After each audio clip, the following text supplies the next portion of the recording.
Perhimpunan Indonesia berawal dari sebuah organisasi mahasiswa Hindia di Belanda yang berdiri pada tahun 1908. Latar belakang munculnya organisasi ini adalah meningkatnya kesadaran nasionalisme di kalangan pelajar Indonesia yang belajar di Belanda dan berbeda.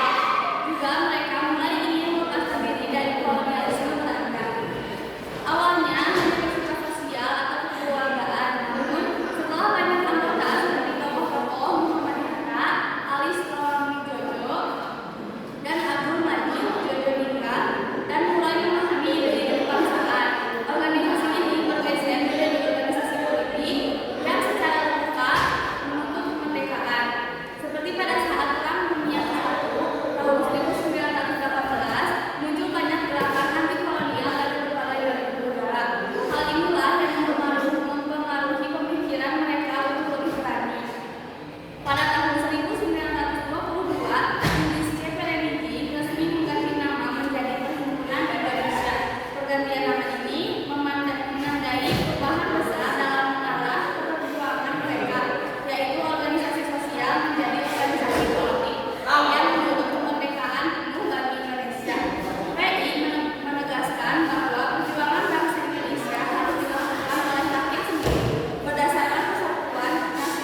organisasi ini memiliki peran penting dalam memperjuangkan hak-hak rakyat Indonesia dan meningkatkan kesejahteraan rakyat.